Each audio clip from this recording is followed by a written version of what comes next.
دو بھائی تھے، ایک بوڑھے ہو چکے تھے، عمر بڑی ہو چکی تھی، اور ایک جوان تھے۔ ماں اپنے بڑے بیٹے کے پاس رہا کرتی تھی۔ ایک دن دوسرے شہر سے بیٹا گھر آیا، جو چھوٹا بیٹا تھا یعنی اس کا چھوٹا بھائی، وہ گھر آ کر کہنے لگا، بھائی جان اللہ آپ کو جزائے خیر عطا فرمائے، آپ ماشاءاللہ امی جان کی بڑی خدمت کرتے ہیں، مگر اب بھائی جان آپ کی عمر بڑی ہو گئی ہے، میری درخواست ہے کہ میں ماں کو اپنے ساتھ لے جاتا ہوں۔ بڑے بھائی نے کہا کہ آپ مجھ سے میرے بڑھاپے میں اتنا بڑا ثواب کا اور اتنی بڑی نیکی کا وہ جو ذریعہ ہے وہ چھیننا چاہتے ہو؟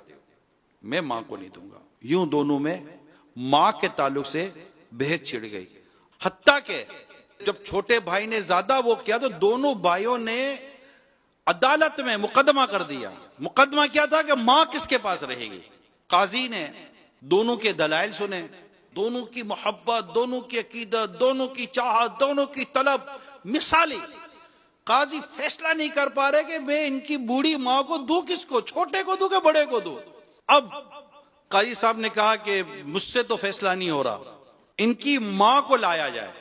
ماں کو دونوں بھائی ایک ویل چیئر پر عدالت میں لائے، دونوں کے آنسو نکل رہے ہیں، دونوں رو رہے ہیں۔ قاضی صاحب نے ماں کو کہا، اماں جان آپ ہی کہیں کہ آپ کو کس کے پاس رہنا ہے۔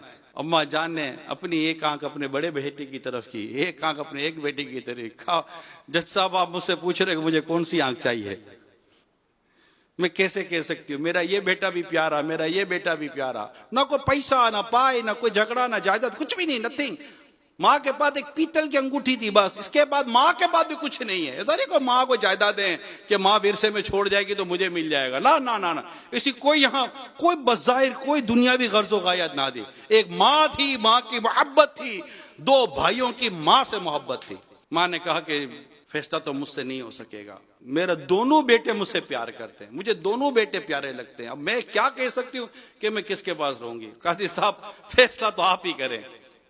قاضی صاحب نے غور کیا، بہت غور کیا، بہت غور کرنے کے بعد ایک فیصلہ کیا۔ قاضی صاحب نے کہا کہ چونکہ یہ بوڑھے ہو گئے ہیں، دوسرا بیٹا جوان ہے، تو یہ زیادہ اچھے طریقے سے ہو سکتا ہے کہ ماں کی خدمت کر لے، اور اس طرح قاضی صاحب نے یہ فیصلہ کیا کہ ماں اپنے چھوٹے بیٹے کے ساتھ چلی جائے۔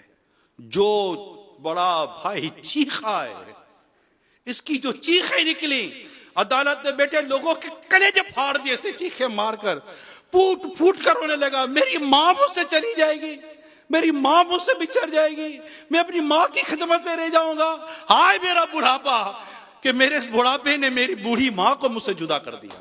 خوش نصیب ہے وہ گھرانہ جو اپنے ماں باپ کی خدمت کر جائے۔ اپنے والدین کی ہمیں قدر کرنی ہے۔